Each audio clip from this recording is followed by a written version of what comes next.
नमस्कार, दंगल के महाराष्ट्र स्पेशल में आपका स्वागत है। मैं हूं साहिल जोशी। महाराष्ट्र में महायुति को जनता का भरपूर समर्थन मिला है। विशाल बहुमत के साथ महायुति सरकार बनाने को तैयार बैठी है, लेकिन यह बहुमत अपने साथ एक पेच लेकर भी सामने आया है। सवाल यह है कि आखिर महाराष्ट्र का मुख्यमंत्री कौन होगा और किस पार्टी से बनेगा। और इससे भी बड़ा सवाल यह है कि क्या एकनाथ शिंदे महाराष्ट्र के मुख्यमंत्री दोबारा बनेंगे? अगर नहीं तो फिर उनकी भूमिका सरकार में क्या होगी? अभी चीफ मिनिस्टर की रेस में देवेंद्र फडणवीस भी बहुत आगे चल रहे हैं, वही एकनाथ शिंदे कहीं ना कहीं बैकफुट पर नजर आ रहे हैं। भारतीय जनता पार्टी के अलावा अब सहयोगी दल के नेता आठवले ने भी फडणवीस का खुलकर समर्थन किया है, लेकिन इन सब के बीच में अभी भी महायुति के चेहरे पर, किसी भी चेहरे पर महायुति की तरफ से मुहर नहीं लग पाई है। अंदर खाने में खींचतान का खेल चल रहा है। नतीजे आए 3 दिन हो चुके हैं, लेकिन साफ नहीं हो सका है कि महाराष्ट्र का अगला मुख्यमंत्री कौन बनेगा, और उससे भी बड़ा सवाल कब बनेगा। इस पर चर्चा के लिए हमारे साथ तमाम सहयोगी जुड़ेंगे, लेकिन पहले देखिए यह रिपोर्ट और उसके बाद बात करेंगे अपने मेहमानों से।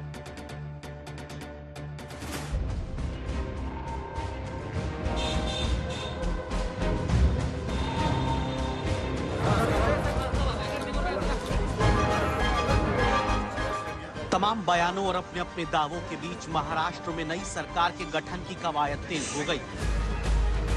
राजभवन पहुंचकर एकनाथ शिंदे ने सीएम पद से इस्तीफा दे दिया।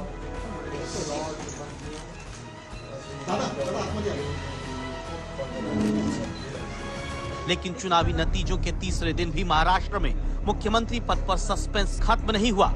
नए मुख्यमंत्री को लेकर यूं तो अटकलें कई चलती हैं, लेकिन महाराष्ट्र में बढ़ते सियासी घटनाक्रम को गौर से देखिए तो तस्वीर कुछ कुछ साफ होती दिखती है।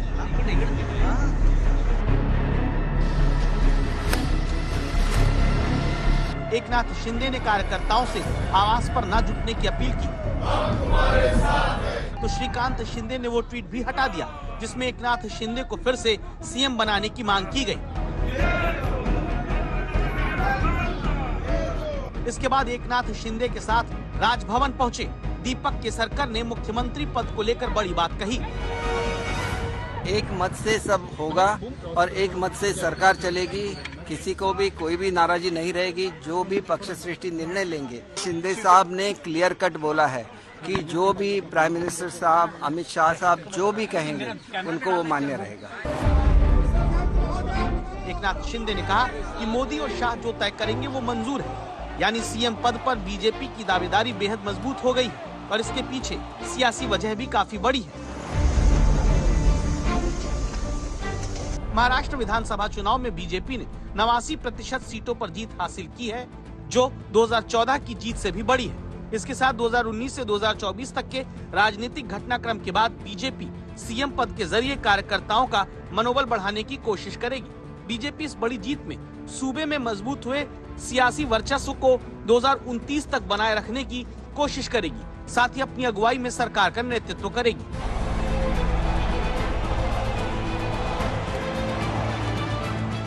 शिंदे गुट की तरफ से दावेदारी के बीच बीजेपी संकेतों में रुख पहले ही साफ कर चुकी है।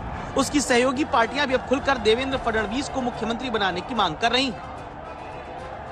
किसको मुख्यमंत्री बनना चाहिए? इसलिए मुझे लगता है कि अभी बीजेपी का हाईकमान ने तो निर्णय लिया है कि देवेंद्र फडणवीस जी ने मुख्यमंत्री बनना चाहिए। ऐसा मैसेज एकनाथ शिंदे जी को दे दिया है, लेकिन एकनाथ शिंदे जी का कहना है भाई उनको और थोड़ा मौका देना चाहिए।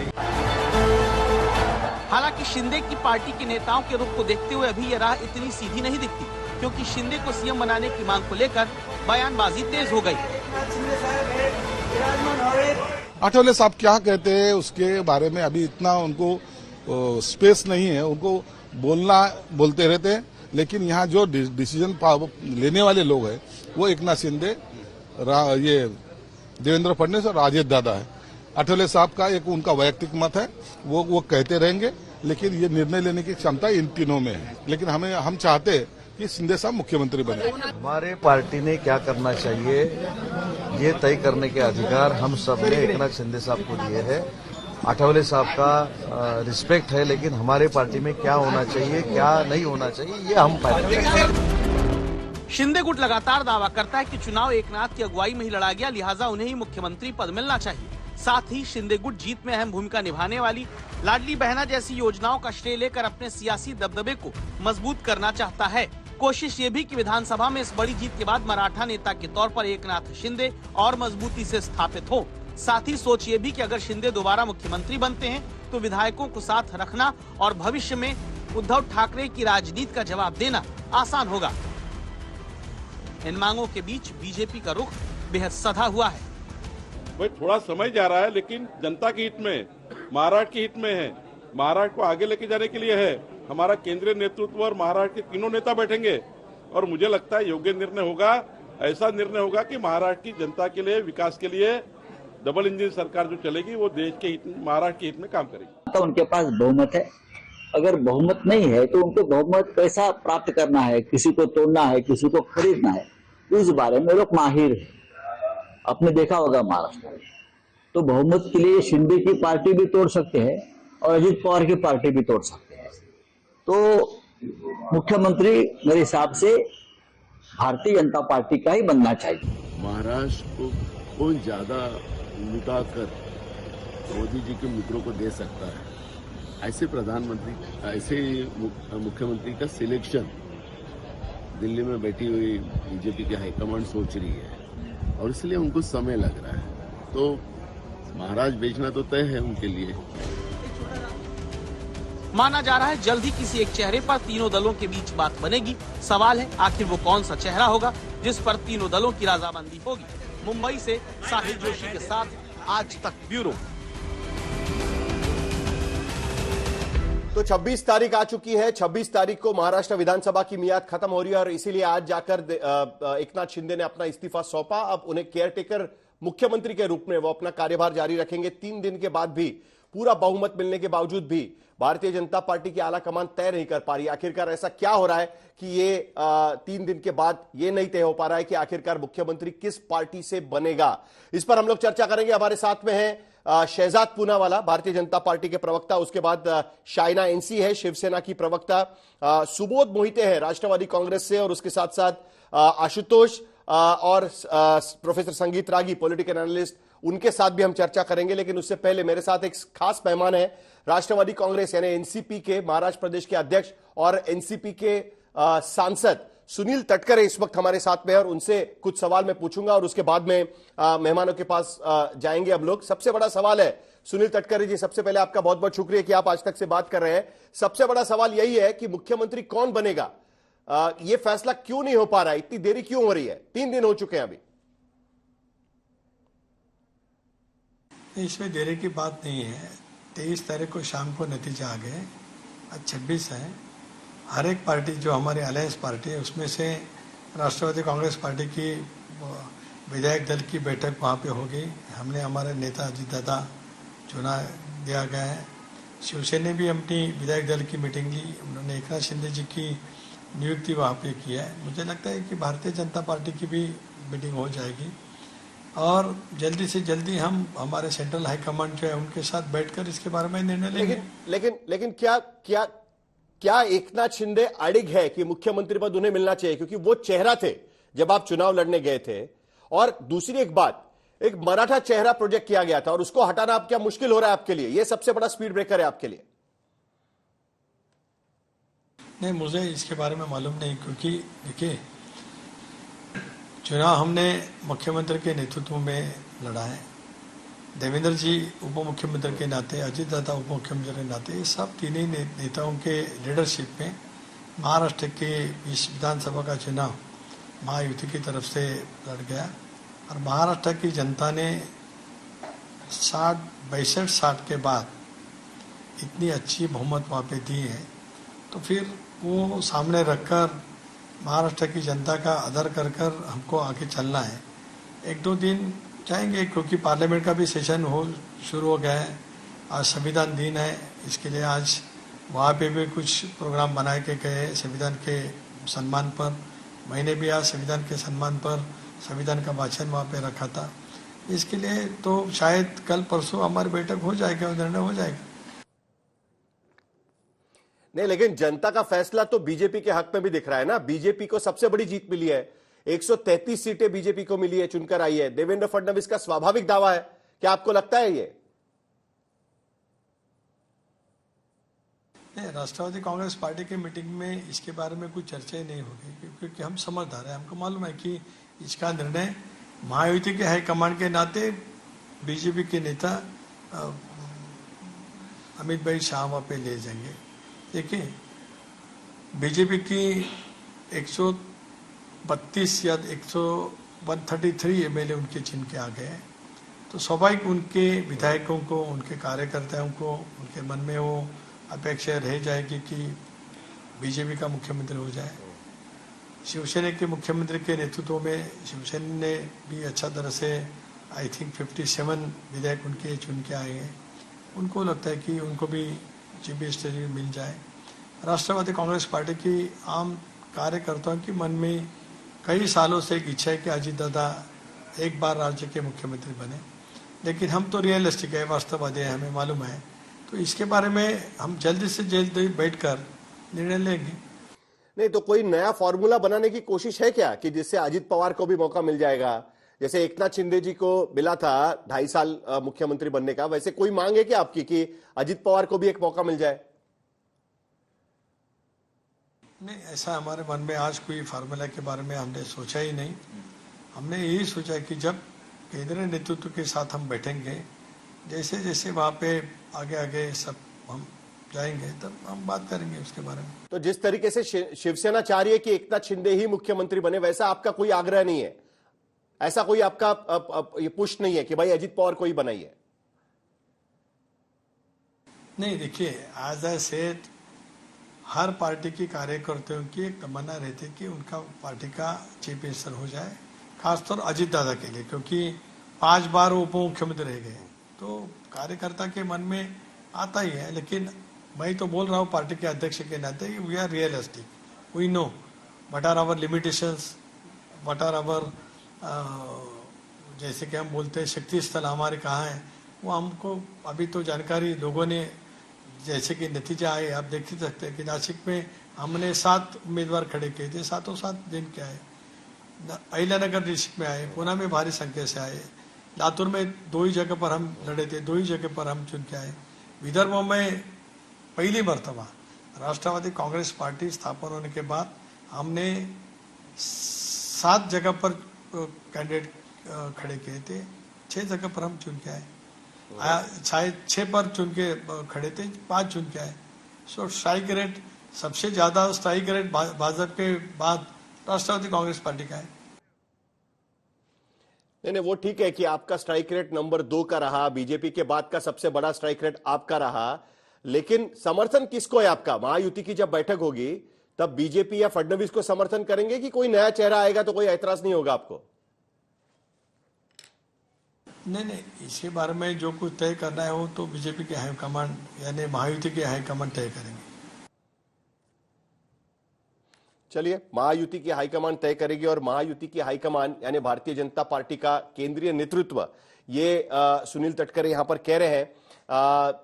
तो मतलब आखिर में मुझे यही पूछना है कि आपका कोई प्रेफरेंस नहीं है, शिंदे भी बने तब भी आपको कोई ऐतराज नहीं है?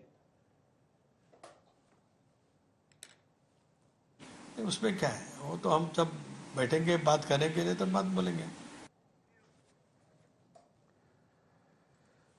तो ये सुनील तटकरे हमसे बात कर रहे थे। सुनील तटकरे हमें कह रहे थे कि किस तरीके से जो भी बनेगा वो उन्हें मंजूर होगा।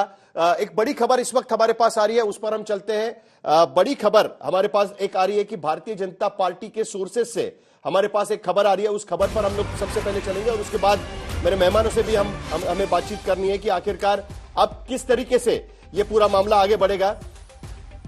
मुख्यमंत्री पद को लेकर भारतीय जनता पार्टी किसी भी तरीके से जल्दबाजी में नहीं है, ये बात कही जा रही है। सूत्रों के हवाले से हमारे पास एक खबर आ रही है, महाराष्ट्र में चीफ मिनिस्टर के चेहरे को लेकर ऐलान करने में कोई जल्दबाजी नहीं की जाएगी। सारे लोगों के पोर्टफोलियो बंटवारे के लिए सबसे पहले फैसला किया जाएगा और उसके बाद ही मुख्यमंत्री पद का ऐलान किया जाएगा।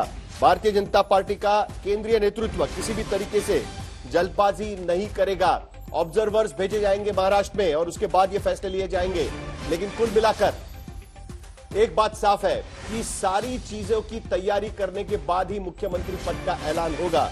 शहजाद पूनावाला कोई जल्दबाजी क्यों नहीं है आपको? पूरा बहुमत आपको मिल चुका है। भारतीय जनता पार्टी 137 सीटों पर पहुंच चुकी है, 133 आपकी, आपके सहयोगी छोटी पार्टियों की मिलके 137 सीट्स। बस 8 सीटें आप कम है, आपके बलबूते पर पूरा बहुमत भी आपको पा सकते हैं, लेकिन फिर भी समय ले रहे हैं, पोर्टफोलियो डिस्ट्रीब्यूशन करना चाहते हैं। खबर यह आ रही है, किस तरीके से देखें हम इसको? सबसे पहले साहिल जी, आज संविधान दिवस के अवसर पर मैं भीमराव बाबा साहेब आम्बेडकर जी के चरणों में नतमस्तक होते हुए और 26/11 में जिस प्रकार से हमारे लोग शहीद हुए, हमारे शूरवीर तुकाराम ओंबे जैसे लोग शहीद हुए, उनको श्रद्धांजलि अर्पित करते हुए अपनी बात को प्रारंभ करना चाहता हूं। साहिल जी देखिए, जल्दबाजी का काम तो शैतान का होता है, और अगर ऐसा नहीं होता तो कांग्रेस जिसकी एक पार्टी की सरकार हिमाचल में बनी, 1 महीना लग गया कैबिनेट बनाने में। कर्नाटका में एक पार्टी की स्पष्ट बहुमत की सरकार बनी, उसमें उनको 1 हफ्ता लग गया तय करने में। कांग्रेस पार्टी को तो 8 अक्टूबर को, आप शायद होंगे हमारे साथ, हरियाणा के नतीजे आए थे, अभी तक कांग्रेस ने सीएलपी तय नहीं किया है, मुख्यमंत्री छोड़ दीजिए। और आज एक चीज मैं बोलूं साहिल जी, ये आपने ठीक नहीं किया, ये आपने ठीक नहीं किया। आपको पता है कि ये तीनों पार्टियां जो एमवीए की, उनको एलओपी की हैसियत भी नहीं दी जनता ने, पर आपने आज तक के पैनल पर भी उनको रखने की हैसियत नहीं रखी। आज एक भी ना मुझे शरद पवार जी की पार्टी का दिख रहा है, ना मुझे कांग्रेस पार्टी का दिख रहा है, ना मुझे कोई पैनलिस्ट उनके वो नकली सेना का दिख रहा है। तो मतलब कि एलओपी पद जाने के बाद साहिल जोशी के शो का भी पद चला गया। इतनी बुरी हार हुई है, ये कम से कम आज तक ने बता दिया। और देखिए, आखिरी बात मैं कहना चाहता हूं कि हमारे यहां पर no confusion, no division, only Maharashtra के लिए मिशन एंड विशन। पर देखिए, इतना कंफ्यूजन है एमवीए में कि एलओपी कौन होगा, तीनों मिलकर एक बता दे, नहीं बता पाएंगे। प्रियंका जी ने प्रणीति शिंदे को दोष दिया है, कांग्रेस पार्टी ईवीएम को दोष देती है, तो शरद पवार बोलते हैं ईवीएम को दोष नहीं देना है। उद्धव बाला साहब ठाकरे के अंतरराष्ट्रीय प्रवक्ता संजय राउत भी ईवीएम और सीजीआई को दोष देते हैं, तो शरद पवार जी उससे हट जाते हैं अलग। किस प्रकार से कांग्रेस पार्टी के खिलाफ जेएमएम ने बोला है डिप्टी सीएम पद मत मांगो, फिर किस प्रकार से उनके इंडिया अलायंस में आज केरला के मुख्यमंत्री ने और पश्चिम बंगाल के सांसद कल्याण बैनर्जी ने कांग्रेस को बोला है तुम बोझ हो, तुम इंडिया अलायंस का नेतृत्व मत करो। तो मुझे लगता है यहां पर है कंफ्यूजन, डिवीजन और एम्बिशन की पूरी झगड़े और फ्रस्ट्रेशन। हमारे यहां केवल मिशन और विशन है, चाहे दीपक केसरकर जी हो, चाहे तटकरे जी हो, या चाहे शहजाद पूनावाला जैसा एक छोटी सी गिलहरी हो, तीनों एक ही बात बोल रहे हैं। नहीं, लेकिन शहजाद जी ऐसा है ना कि मुख्यमंत्री पद का आंगन तो आपका है, तो आपके आंगन में विपक्ष का क्या काम? इसके लिए हमने उनको नहीं बुलाया। जब विपक्ष के नेता चुनने की बारी आएंगी तो उन्हीं को लेकर बैठना पड़ेगा। लेकिन फिलहाल तो हो ये रहा है ना कि भाई कांग्रेस को थोड़ी ना तय करना है कि मुख्यमंत्री कौन होगा। देखिए, कल रात को एकनाथ शिंदे को ट्वीट करना पड़ा, और ट्वीट करके उन्होंने कहा कि भाई कोई मुंबई मत आइए, कोई जल्दबाजी मत करिएगा। श्रीकांत शिंदे ने एक ट्वीट किया था कि कैसे जनता के मन में एकनाथ शिंदे ही मुख्यमंत्री बनने चाहिए। उसके बाद वो ट्वीट उन्हें डिलीट करना पड़ा। ये भी तो चीजें हो रही है ना, तो उसमें मैं कांग्रेस से कहां सवाल पूछूंगा? ये तो सवाल आपसे या शाइना इनसे ही पूछना पड़ेगा। आखिरकार सवाल तो बनता है ना ये। साहिल मेरे भाई, मैं कहां कह रहा हूं कि कांग्रेस से मुख्यमंत्री का पूछो। कांग्रेस से तो अभी कहीं पर भी मुख्यमंत्री और प्रधानमंत्री की उम्मीद मत करो। उनसे कम से कम एलओपी का तो पूछ लेते, उनसे पूछते ना कि आपके सॉलिड गठबंधन में कभी प्रणीति शिंदे को प्रियंका चतुर्वेदी ताना मार रही है, कभी शरद पवार जी ईवीएम का जो बहाना आप लेकर चल रहे राहुल गांधी को बचाने के लिए उसको नकार रहे हैं। और एक लाइटर नोट पर बात बोलूं साहिल जी, अगर आपकी अनुमति हो तो, अगर आपकी अनुमति हो और आपको बुरा ना लगे तो एक लाइटर नोट पे, वरना नहीं बोलूंगा। बोलू क्या? हाँ, वो आप क्या बोलेंगे उस पर डिपेंड होगा कि मुझे बुरा लगेगा कि नहीं लगेगा। मैं अपने आप बाद में, हाँ, ये ईवीएम की तरह आप बाद में ऑफेंस ले लेना। अभी सुन लीजिए बात। देखिए, अपने संगीत रागी है, आशुतोष है, मैं है, हम लोग अक्सर 5 बजे आते थे, तो यहाँ पे एक एंकर थी चित्रा करके, चित्रा त्रिपाठी, बहुत अच्छी हमारी बहन है। चित्रा गई, उसके बाद थोड़े दिन अंजना आई, फिर उसके बाद थोड़े दिन श्वेता आई, फिर महाराष्ट्र का चुनाव आया तो साहिल आया। तो अब साहिल के बाद कौन आएगा हम पूछते हैं क्या?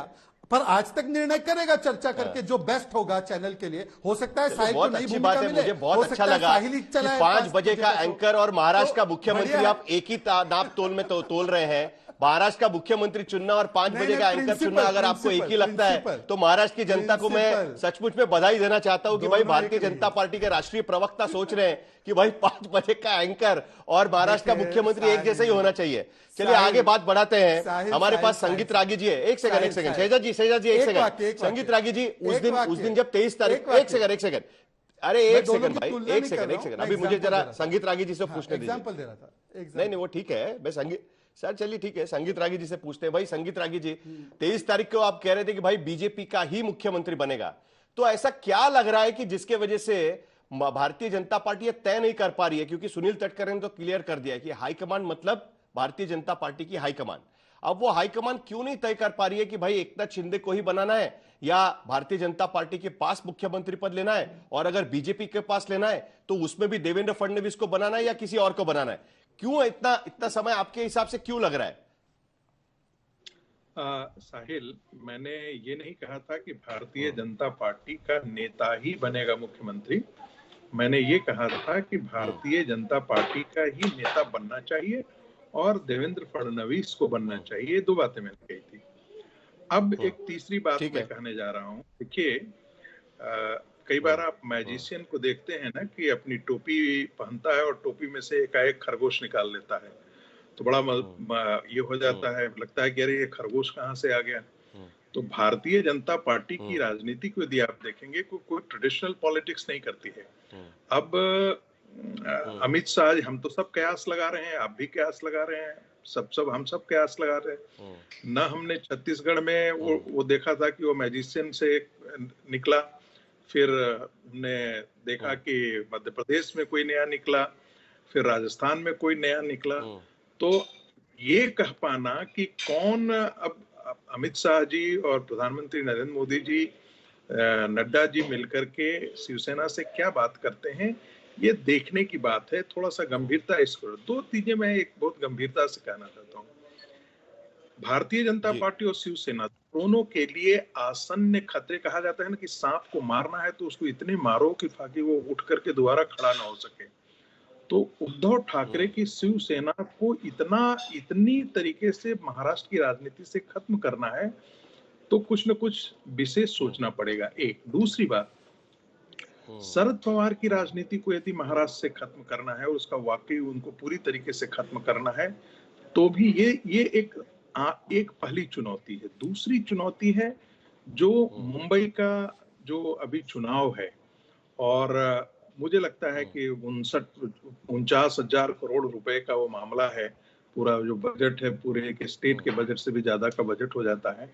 तो आसन्न जो चैलेंजेज हैं दोनों गठबंधन के लिए वो ये है, और उसमें कोई मनमुटाव हो जाए तो ये सारी चीजें किरकिरा हो जाएंगी। तो मुझे लगता है कि भारतीय जनता पार्टी का कमान, देखिए, शिवसेना जरूर चाहेगी कि शिंदे जी बने, भारतीय जनता पार्टी जरूर चाहेगी कि जो है वो फडणवीस जी बने। ऐसे में एक सामंजस्य बिठाने का काम जो होगा वो भारतीय जनता पार्टी की अमित शाह जी करेंगे या प्रधानमंत्री मोदी जी करेंगे। तो इसमें थोड़ा सा वक्त तो लग सकता है क्योंकि दोनों का आग्रह उतना ही है। लेकिन ये पूरी तरीके से ना बीजेपी के इससे विपरीत लग रहा है, क्योंकि अगर इतना मौका मिला है मुख्यमंत्री बनाने का, 133 सीटें जीत चुके हैं। जब विपक्ष की बारी थी, मुझे याद है कि महाराष्ट्र में मनोहर जोशी विरोधी पक्ष पार्टी के नेता हुआ करते थे, उसके बाद छगन भुजबल पार्टी से टूटकर कांग्रेस में चले गए, 10 सीटें कम हुई, एक दिन नहीं लगाया, तुरंत गोपीनाथ मुंडे का नाम प्रपोज किया गया था और विपक्ष के नेता बन गए थे उस वक्त। लेकिन अब तो 137 सीटें उनके हाथ में है, लेकिन फिर भी फूक फूक कर कदम रख रहे हैं। क्यों ऐसा लगता है आपको? साहिल, बहुत सारे मेरे मन में चीजें हैं, लेकिन मैं वो आपसे शेयर नहीं कर सकता। मुझे आशुतोष से पूछना है सवाल। तो नहीं, एक सेकंड, ये सवाल आशुतोष से है, उसके बाद आपके पास भी आएंगे। भारतीय जनता पार्टी जरूर कुछ न कुछ नए विकल्प पर तलाश कर रही होगी। थोड़ी बहुत देखिए, संगीत रागी जी, सवाल आशुतोष के लिए। आशुतोष कंफ्यूज कर देते हैं। साहिल, आप अक्सर कंफ्यूज कर देते हैं संगीत रागी को कि वो राजनीतिक विश्लेषक नहीं है, आरएसएस के समर्थक है। तो कंफ्यूज मत करिए, वो आरएसएस के समर्थक हैं जो राजनीतिक विश्लेषक के तौर पर आते हैं। ये तो हुई लाइटर वेन में बात। संगीत रागी बुरा नहीं मानेंगे मेरी बात का। अरे बुरा मत मानिए, मैंने आपका इसे मजाक में बोल दिया, आपने चिंता मत। देखिए जो इस वक्त महाराष्ट्र में हो रहा है, बेहतर कांग्रेस का बचाव मैंने ऐसी टिप्पणी कभी नहीं। महाराष्ट्र में जो कुछ हो रहा है, मैं उसको कहता हूँ कर्नाटका पार्ट 2। आपको याद होगा कर्नाटका विधानसभा के चुनाव हुए, डीके शिवकुमार सिद्धरमैया के बीच में जम के जोर आजमाइश हुई, जम के रस्साकसी हुई, और ये हुआ कि भाई कौन मुख्यमंत्री बनेगा, कौन मुख्यमंत्री नहीं बनेगा। कई दिनों तक रस्साकसी चलती रही। अंत में दिल्ली दरबार में बुलावा आया और सोनिया गांधी को इंटरवीन करना पड़ा। तब जाके कई दिनों के बाद ये फैसला हो पाया कि सिद्धरमैया जो है मुख्यमंत्री बनेंगे और डीके शिवकुमार जो है वो पार्टी के डिप्टी सीएम बनेंगे। यहां प्रश्न इस बात को लेकर यह कि भारतीय जनता पार्टी जो महाराष्ट्र के अंदर शानदार विजय जी कराई है, 89% जिसका स्ट्राइक रेट है, जिसके पास 133 विधायक है और 144 विधायकों की कमी है, और वो जब चाहे तब बीजेपी को महाराष्ट्र के अंदर अपने बल पे सरकार बना सकती है, अपने बल पे सरकार बना सकती है। तो ऐसी क्या मजबूरी है जिसकी वजह से देवेंद्र फडणवीस या भारतीय जनता पार्टी की तरफ से मुख्यमंत्री का दावा नहीं किया जा रहा? यह महत्वपूर्ण सवाल है। और महत्वपूर्ण सवाल इसलिए है क्योंकि बीजेपी ने बहुत कोशिश की कि शिवसेना को तोड़ दिया जाए, शिवसेना को तोड़ दिया, लेकिन शिवसेना को खत्म नहीं कर पाए। उल्टे एकनाथ शिंदे के तौर पर एक नई शिवसेना मजबूती के साथ महाराष्ट्र की पॉलिटिक्स में अपने आप को पुनः एस्टैब्लिश कर लेती है। यानी बीजेपी जो चाहती थी कि बाला साहब ठाकरे की लेगेसी खत्म हो जाए और हिंदुत्व का जो स्पेस जो शिवसेना ले रही है, उस स्पेस को पूरी तरीके से कब्जा। देखिए महाराष्ट्र की राजनीति में तब तक बीजेपी अपने सरकार नहीं बना पाएगी जब तक कि शिवसेना का जो हिंदुत्व का स्पेस है वो अपने कब्जे में नहीं लेती। ये वो पहेली है जिस पहेली को उनको सुलझाना है। अगर आज मान लीजिए कि बीजेपी जल्दबाजी में कोई फैसला करती है और फैसला करके वो देवेंद्र फडणवीस को मुख्यमंत्री बना लेती है, उधर एकनाथ शिंदे ऐलान कर देते हैं कि हम इस गठबंधन के साथ नहीं रहेंगे, तो शिवसेना पुरानी ताकत के साथ एक बार फिर से खड़ी हो जाएगी। और इसकी कोई गारंटी नहीं है कि उद्धव ठाकरे के लोग एकनाथ शिंदे के साथ नहीं मिलेंगे। ऐसा होगा क्या जो आशुतोष बोल रहे हैं? नहीं, ऐसा सचमुच पे होगा क्या शाइना एनसी? एक मिनट, संगीत रागी जी, शिवसेना की प्रवक्ता हमारे साथ में है, उनसे अरे संगीत रागी जी एक सेकंड, अरे शिवसेना के प्रवक्ता हमारे साथ में है, उनसे पूछ लेते हैं ना एक बार। 10 सेकंड मुझे दीजिए। अच्छा चलिए 10 सेकंड, उसके बाद मुझे शाइना एनसी के पास जाना है। 10 सेकंड सिर्फ। मैं भारतीय जनता पार्टी कभी नहीं चाहेगी कि बाला साहब ठाकरे की विरासत खत्म हो जाए। ये वही आशुतोष थे जो उद्धव ठाकरे में बाला साहब की विरासत देखते थे। मजेदार बात है, कांग्रेस के प्रवक्ता हैं और राजनीतिक विश्लेषक बनकर के यहाँ बैठते हैं, लेकिन इनको मैं सिर्फ इतना बताना चाहता हूँ कि आप ही लोग कहते थे कल तक कि उद्धव ठाकरे ही उनके वारिस हैं और भारतीय जनता पार्टी ने ये गलत किया है, तोड़ा है पार्टी को। अरे भाई, आज आपको इनमें उनकी विरासत दिखने लगी है, हैरान करती है भाई। नहीं तो अभी है ना शाइना एनसी की पार्टी। संगीत रागी जी क्लेम तो कर ही रही है ना बाला साहब ठाकरे की विरासत, तो शाइना एनसी से पूछ लेते हैं कि अगर कल ये सूरत हो जाती है तो बीएमसी के लिए तो दिक्कत हो जाएगी ना। आपको तो बीएमसी भी जीतनी है। एक सेकंड शाइना एनसी जी, आप ही जवाब दे दीजिएगा। आशुतोष ने कुछ सवाल उठाए हुए हैं, लेकिन उसके साथ साथ मुझे भी आपसे पूछना है कि क्या ऐसा हो गया कि कल रात को आखिरकार ये सारा मामला थोड़ा ठंडा करने के लिए एकनाथ शिंदे जी को ट्वीट करना पड़ा। श्रीकांत शिंदे जी का जो ट्वीट था जिसपे वो कह रहे थे कि भाई लोगों के मन में एकनाथ शिंदे मुख्यमंत्री बनना चाह रहे हैं, वो उनको डिलीट करना पड़ा। ऐसा क्या हो गया अचानक? साहिल, आदरणीय एकनाथ जी शिंदे की जो मास अपील है, जो लोकप्रियता है, वो सबको पता है। खास तौर से लाडकी बहना योजना के बाद जहां 2.5 करोड़ महिलाओं को 7,500 उनके बैंक अकाउंट में मिला, तो ये फैला है लाइक वाइल्ड फायर पूरे प्रदेश में। अब आप देखेंगे लोकसभा से असेंबली तक जो रफ्तार पे महाराष्ट्र काम करते आ रही है, और पिछले 2.5 साल में भी आप इंफ्रास्ट्रक्चर प्रोजेक्ट्स देखिए, कोस्टल रोड, मेट्रो, अनगिनत, अटल सेतु, समृद्धि, इतने सारे काम किए हैं। और 4 जो वोट बैंक जो प्रधानमंत्री हमेशा कहते हैं इसके ऊपर फोकस करना चाहिए, महिला, बुजुर्ग, किसान और युवा को मिला है। तो क्या मिला है उनको? स्टाइपेंड्स और इंटर्नशिप स्कीम। महिलाओं को मैंने क्या पूछा है? बाकी सब तो आप बोल चुके हैं ना पहले। मैंने सबकी बात सुनी, इसलिए मैं बोल रही हूँ। क्यों आप बोल रहे थे क्यों इतना पब्लिक, क्यों इतना लोग चाहते हैं? तो स्वाभाविक रूप से साहिल जी, आप महाराष्ट्र में खुद रहते हैं, आपको पता है कि ग्राउंडस्वेल ये है कि जनता का जनादेश जनता का जनादेश के साथ साथ सबकी लोकप्रियता, मैं 1 मिनट के लिए नहीं कह रही हूं कि देवेंद्र जी की भी लोकप्रियता है, अजीत पवार की भी लोकप्रियता है, यहाँ स्थिति ये है कि स्ट्राइक रेट इतना ऊंचा है, शिवसेना का हो, बीजेपी का हो, एनसीपी का हो, तो स्वाभाविक रूप से हर एक कार्यकर्ता चाहेंगे कि उनके नेता बने मुख्यमंत्री ना, इसमें कुछ गलत बात नहीं है। शिवसेना चाहे, बीजेपी चाहे, एनसीपी चाहे, लेकिन अंत में अनुशासन किस चीज में होती है? अनुशासन उस चीज में होती है कि नेतृत्व तय करें। संजय राउत जैसे स्टोरी नहीं है यहाँ, जहां आपको पता है कि हर दिन सुबह उठ के चिल्लाना, चीखना, बोलना मुख्यमंत्री मतलब मेरा, शिवसेना का मुख्यमंत्री बनेगा कि नहीं बनेगा ये अमित शाह और नरेंद्र मोदी तय करेंगे होटल में। सही है ना? कैसे उनको लेके जाएंगे जब नंबर्स ही नहीं आपके पास? शाइना जी, इसका मतलब ये कि शिवसेना का मुख्यमंत्री होगा कि नहीं होगा ये भारतीय जनता पार्टी की हाईकमान तय करेगी, सही है ना? यही बात है ना? सभी बैठ के सोच समझ के निर्णय लेंगे जो महाराष्ट्र के हित में है, और जब महाराष्ट्र के हित में निर्णय लिया जाता है तो साहिल जी सभी को स्वीकार करना पड़ेगा और करेंगे ही। आपने स्ट्राइक रेट की बात की है, ये है डिसिप्लिन। आपने स्ट्राइक रेट की बात की है। लोकसभा में महायुति के अंदर सबसे बड़ा स्ट्राइक रेट, सबसे ज्यादा स्ट्राइक रेट शिवसेना का था। उसके बल पे शिवसेना कहती थी कि भाई देखिए हमारा स्ट्राइक रेट सबसे ज्यादा है। अब आज की स्थिति में बीजेपी का नंबर 1 स्ट्राइक रेट है, नंबर 2 पे सुबोध मोहिते जी यहां पर बैठे हुए हैं, उनकी पार्टी का स्ट्राइक रेट है, और नंबर 3 पे शिवसेना का स्ट्राइक रेट है। तो कहीं ना कहीं सुनील तटकरे जो कह रहे थे कि भाई जिसकी बड़ी पार्टी है उसका कहीं ना कहीं तो हक बनता है ना, आठवले भी वही कह रहे हैं। तो क्या यह सही है पैमाना लगाने के लिए मुख्यमंत्री पद के लिए? मैंने क्या कहा और आपने क्या सुना? मैंने कहा कि तीनों पार्टी के स्ट्राइक रेट्स बढ़िया है, तो स्वाभाविक रूप से कार्यकर्ता चाहेंगे कि उनके नेता बने मुख्यमंत्री। लेकिन इसका मतलब नहीं है कि महाराष्ट्र के बारे में हम नहीं सोच रहे, बल्कि सर्वप्रथम महाराष्ट्र के बारे में ही सोचना है। विपक्ष में संजय राउत क्या कहते हैं? सत्ता के मोह माया के लिए मुझे बताइए एक बार वो कांग्रेस पार्टी से ये भी कह सके क्या कि हिंदू हृदय सम्राट आदरणीय बाला साहेब ठाकरे? एक बार भी नहीं।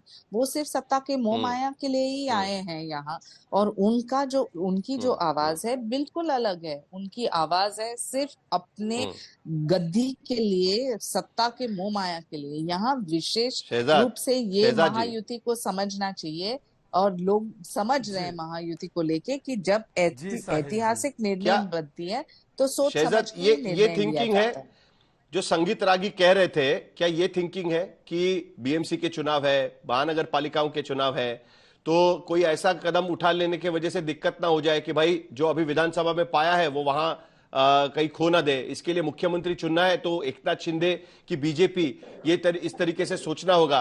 तो ये सारी सोच भी चल रही है क्या कहीं ना कहीं? मैंने नहीं कहा था साहिल के साहिल जी, मैंने ये कहा था कि साहिल जी मैं अपनी बात रख दूं? साहिल जी अपनी बात पहले शहजाद पूनावाला से सुन लेते हैं ना। साहिल जी शहजाद पूनावाला से मैंने पूछ लेते हैं उनसे। बोलिए शहजाद जी।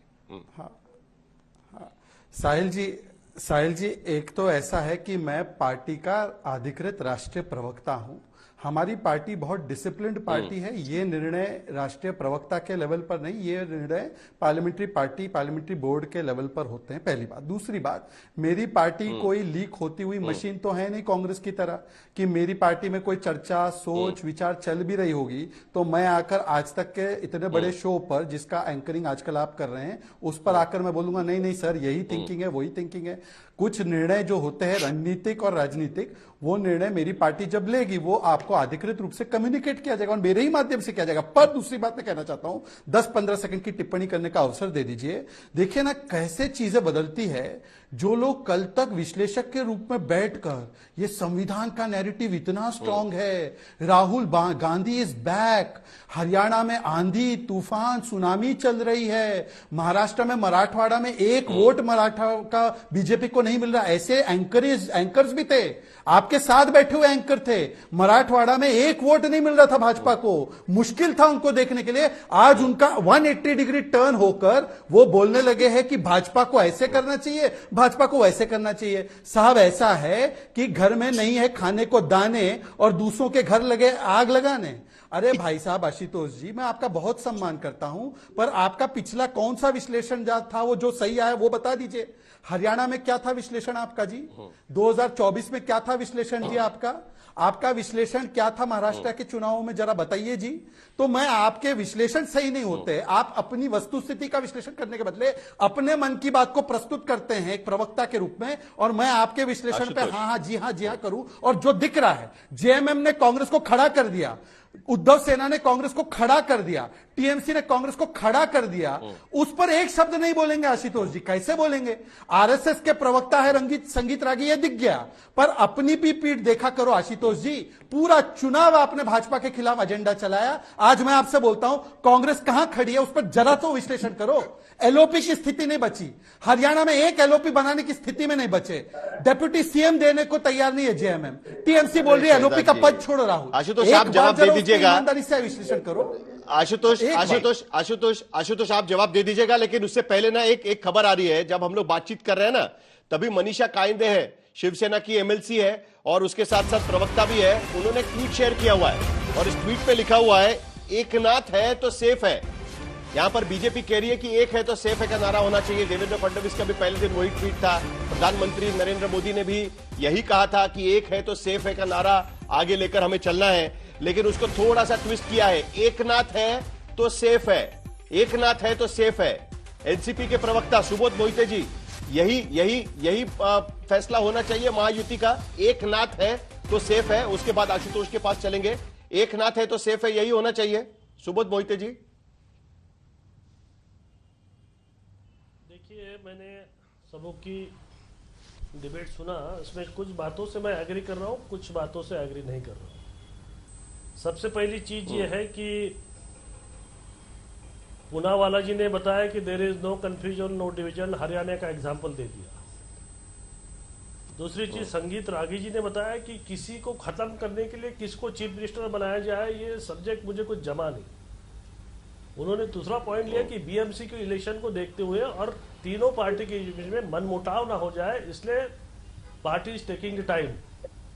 अभी देखो इसमें गेम है, आशुतोष जी ने शिव कुमार और सिद्धरमैया का बता दिया। मैं बहुत ही टू दी पॉइंट, बहुत लॉजिकल और जस्टिफाइड बात करने वाला आदमी हूँ।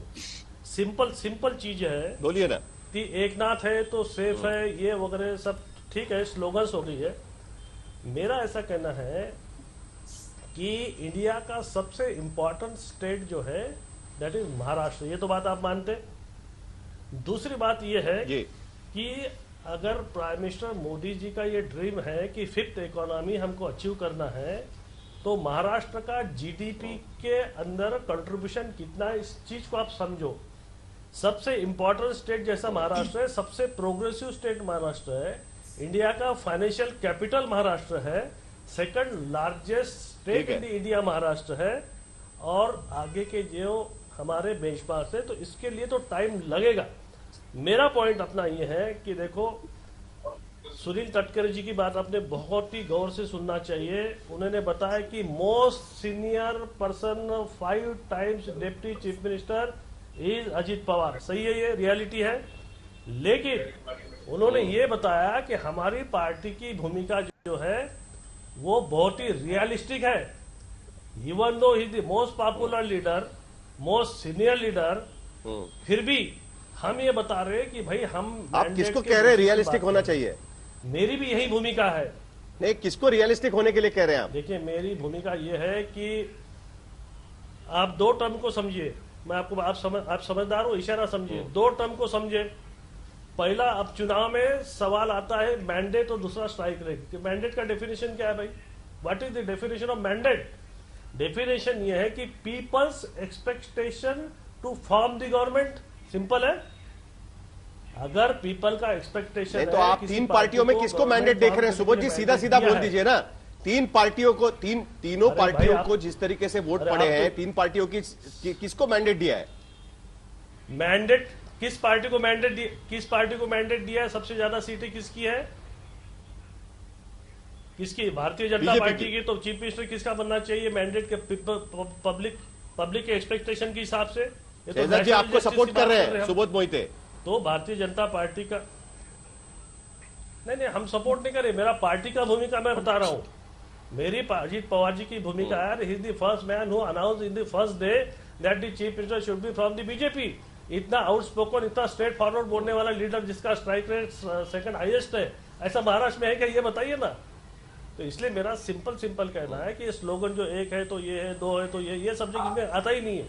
सब्जेक्ट ये है कि मैंडेट किस पार्टी को दिया है, मेरिट बेसिस पे फैसला होना चाहिए और it should take the time. ऐसा कोई जरूरी नहीं आज ही होना चाहिए, कल ही होना चाहिए, क्योंकि ये सबसे इंपॉर्टेंट स्टेट है। ये मेरा स्टेट प्रोडक्ट कहना है।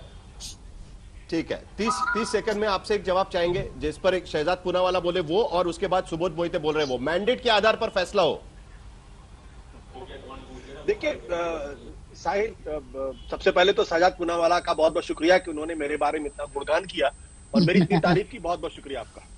देखिए जो असली सवाल है उसको हम समझने की कोशिश करें कि जिस शिवसेना को बीजेपी खत्म करना चाहती थी, आज वो शिवसेना ज्यादा पावर के साथ, और मैं फैक्ट के आधार पर, डेटा के आधार पर आपको बताऊं, 2019 के लोकसभा के विधानसभा के शिवसेना को 56 सीटें मिली थी और कुल वोट पर 16.41।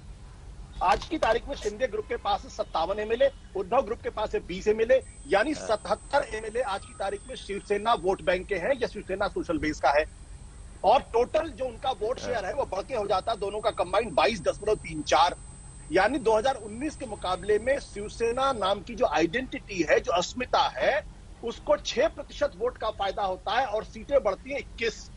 बीजेपी 133 सीट लेने के बाद भी सिर्फ 1% का वोट अपना बढ़ा पाती, यानी 25.75% से बढ़ा के 26.77।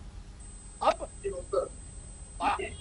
3-4 और 26.77 अगर आप जक्स्टापोज करिए तो इसका मतलब ये है कि आने वाले समय में 30 सेकंड बाकी है मेरे पास। शिवसेना है ये मजबूती के साथ खड़ी हो गई है। चलिए, और ये बीजेपी के लिए हिंदुत्व के स्पेस में बड़ा चैलेंज थ्रो कर सकती है अगर उसको इग्नोर किया गया। शहजाद जी 10 सेकंड में आपके पास जवाब है तो दे दीजिए, मुझे मेरा समय खत्म हो गया है। 10 सेकंड में अगर जवाब है तो दे दीजिए शहजाद जी। देखिए सुबोध मोहिते जी का साधुवाद करते हुए उन्होंने मैंडेट और स्ट्राइक रेट की बात की, पर भाजपा कमिटमेंट को ग्रेट मानती है। तो जो हमारा कमिटमेंट हमारे साथियों को है, मेरी बहन भी बैठी है, मेरे भाई भी बैठे हैं, हमारे तीनों के शीर्ष नेतृत्व जो है वो मिल बैठकर तय करेंगे। या बलिदान या मैंडेट या किस चीज पर यह फैसला होगा, यह हमें कुछ दिनों में पता चलेगा। देखिए बीजेपी में इस तरीके के चीजों पर कोई भी प्रेडिक्शन करना बहुत मुश्किल होता है। मध्य प्रदेश, राजस्थान, सब जगह हमने देख चुके हैं, लेकिन इस बार 2 अलग पार्टनर्स भी उनके साथ में है, तो उनकी राय इस पर बहुत जरूरी रहेगी। लेकिन आखिरकार दोनों मान रहे हैं कि फैसला लेगा तो भारतीय जनता पार्टी का हाईकमान लेगा। तो बीजेपी के हाईकमान के फैसले का पूरे महाराष्ट्र को इंतजार है। देखते हैं कि क्या फैसला लिया जाएगा। फिलहाल दंगल में मेरे साथ बस इतना ही। महाराष्ट्र के मुख्यमंत्री के अनसुलझे सवाल को लेकर दंगल का ये शो मैं खत्म कर रहा हूं, लेकिन देश और दुनिया की बाकी खबरें देखने के लिए आप देखते रहिए आज।